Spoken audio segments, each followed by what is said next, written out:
Hi everyone, so this is part 2 of my question and answer video.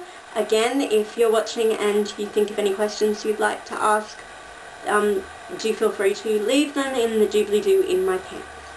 Okay, so Sunny the Book Lover asks, what part of Australia do you live in? I'm sorry if this answer is convoluted, I'm going to try and be clear. I live in a tiny town called Rathmines, which is in a suburb called Lake Macquarie. That's because we reside on the largest saltwater lake in Australia. Southern Hemisphere, the largest saltwater lake in the Southern Hemisphere. It's just over there. My house overlooks it. So yeah, Lake Macquarie is kind of combined / next door to the city of Newcastle, and Newcastle itself is about 2 hours north of Sydney. So we're all on the east coast of Australia, and yeah, near the ocean, but the bush is that way, and the mountains, and farming, and all that jazz, and there's the ocean. It's a very nice place. I hope that made some sense. But yeah, near Newcastle, 2 hours north of Sydney. What do you want to be when you grow up? I've always said actress, I suppose. I mean, that was since I was about 3 years old. It could have even been younger. I ran around telling everyone that I was going to be Shirley Temple.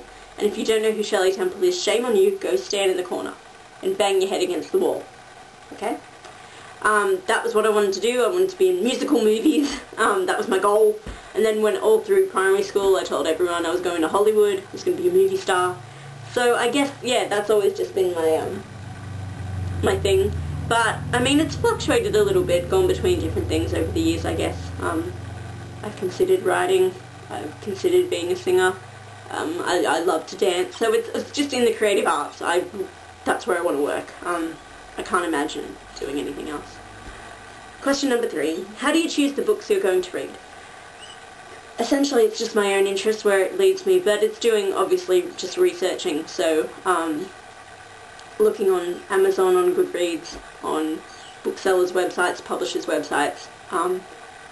Yeah, just doing a lot of research off my own bat and finding out stuff and just where my innate curiosity takes me. And then also just listening to, I mean, it's part of being in the book community, just listening to what other people say, what they're getting, what they're liking, and what they recommend.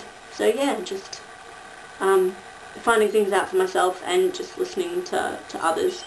So, the book notes asks, what 2 authors would you take to dinner?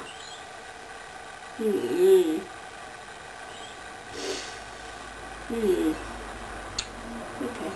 I think potentially it would be interesting to take, I'd like to take 2 female authors to dinner, I think. So maybe Jane Austen and Jo Rowling. Yeah. I'd like to be able to talk to the 2 of them and have them talk to one another and just get to sit back and witness their discussion. That would be interesting. Question number 2. What author do you think is funny? I've already said it, but Libba Bray. She's nuts. She's nuts, but she's, oh god, she's just so clever, and I love the way her mind works, even though I can't follow it all the time. John Green is also a funny man. So yeah, those 2, they're funny. Question number 3, paperback or hardcover? Because the majority of everything I own is paperback, I'll say that's probably my preference. It's also just the cheaper option too, which is good. But it's easier, it's more malleable as a format. It's easier to take places, it's usually thinner and it doesn't weigh as much as the hardcovers do. It's easier to be able to lie down or sit anywhere with it and just move it around and stuff. Obviously hardcover looks prettier, shinier, more sophisticated, more professional. So I'm certainly not dissing that, but I've always had a problem with jacket flaps. I like, if I'm going to get a hardcover, I'd love it to be the library binding where the hardcover itself is is what the image is on, rather than having to remove the jacket and it's just a plain book underneath.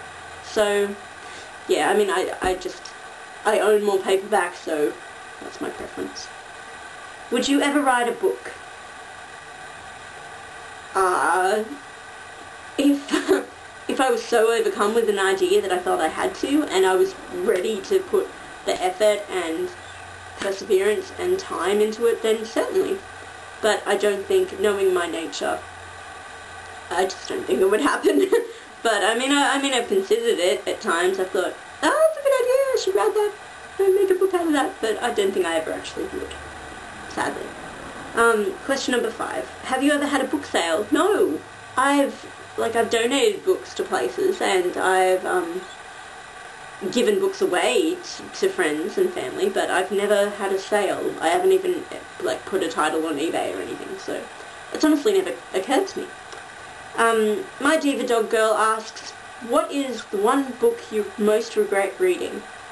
And I was going to be, smarmy and say the Twilight Saga, but that's not true. It's provided lots of entertainment, and I'm able to criticise the series with the knowledge of what it contains, because I have read all the books, so that's a good thing. I think my mind kind of springs to books I had to read for uni or for school, so you couldn't escape having to plough through them, especially if you weren't finding them enjoyable. So there was one, I'm going to get the name wrong, it was by P.D. James, and we had to read it for our study of crime fiction. For my entire year of Year 12 in Extension English, we focused just on crime fiction, and in my head it's The Skull Beneath the Skin, but I'm not sure if that is actually the title. The word skull was in there, I'm sure. I really just liked that book, but I had to, and it's a big book too, but I had to get through it to be able to write my essays and answer the questions in the exams and stuff. Yeah, just didn't like that one. There were also, I wasn't a big fan of Brave New World either. We had to study that for advanced English. I didn't like that too much, but had to read it. Just lots of books that you had to get through for academic purposes and not your own enjoyment. Question number 2. What colour socks are you wearing? I'm not wearing any socks at the moment, but I colour coordinate everything because I'm crazy. And so, as I'm wearing purple, the socks that I would put on today would certainly be purple socks. And it's funny because I own the right colour socks for all my, t-shirts and stuff. Yeah. Do you have any pets? If so, could you show us? I do have a pet. His name is Ollie, and he's a kitty cat. And I'll pick the camera up and go show him to you. If I'm not making anyone motion sick, there's my Bright Star poster. Awesome film. Let's go. Renee, Star. Not really. Oh, there's the Silver Sleeper. In we go.